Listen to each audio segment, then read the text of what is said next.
Jail মুক্তি হবে চিন্ময় কৃষ্ণ দাসের। মঙ্গলে শুনানি বাংলাদেশের আদালতে তাকিয়ে রয়েছেন গোটা বিশ্বের সনাতনীরা। রাষ্ট্রদ্রোহের মামলায় গ্রেপ্তার সন্ন্যাসী চিন্ময় কৃষ্ণ দাসের জামিন মামলার শুনানি হবে আগামী মঙ্গলবার। গত সোমবার তাকে গ্রেপ্তার করে চট্টগ্রাম পুলিশ। পরের দিন হাজির করানো হয় চট্টগ্রাম আদালতে, তবে জামিনের আর্জি সেদিন নামঞ্জুর হয়ে যায়। বিচারক তাকে জেল হেফাজতে পাঠানোর নির্দেশ দেন। চিন্ময় কৃষ্ণ দাসের মুক্তির দাবিতে বাংলাদেশের বিভিন্ন প্রান্তে প্রতিবাদ বিক্ষোভ শুরু করেছেন সংখ্যালঘুরা।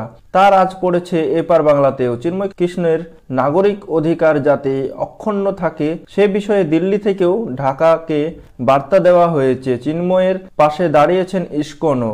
বাংলাদেশের সংখ্যালঘুদের নিরাপত্তার জন্য রবিবার বিশ্বজুড়ে শান্তি প্রার্থনার ডাক দিয়ে এই আবহে মঙ্গলবার ফের বাংলাদেশের আদালতে শুনানির জন্য উঠবে চিন্ময়ের মামলা। জামিন কি পাবেন তিনি? বিশ্বের বিভিন্ন প্রান্তে ছড়িয়ে থাকা সনাতনী ধর্মাবলম্বী আপাতত তাকিয়ে রয়েছেন সেই উত্তরের অপেক্ষায়। বাংলাদেশে সংখ্যালঘুদের নিরাপত্তার জন্য একাধিক ধর্মীয় সংগঠন মিলে গঠন করে সনাতনী জাগরণ মঞ্চ। ওই মিলিত মঞ্চের অন্যতম মুখপাত্র চিন্ময় কৃষ্ণ দাস।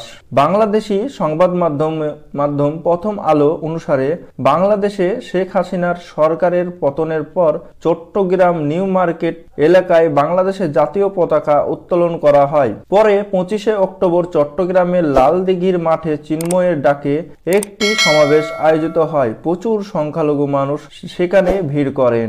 অভিযোগ, সেই দিনেই চট্টগ্রামের নিউ মার্কেট চত্বরে বাংলাদেশের জাতীয় পতাকার ওপরে ধর্মীয় সংগঠনের পতাকা উত্তোলন করা হয়। ওই ঘটনার পর 30শে অক্টোবর চট্টগ্রাম কোতোয়ালি থানায় 19 জনের বিরুদ্ধে রাষ্ট্রদ্রোহের মামলা রুজু হয়। অভিযুক্তদের তালিকায় রাখা হয় চিন্ময়কেও।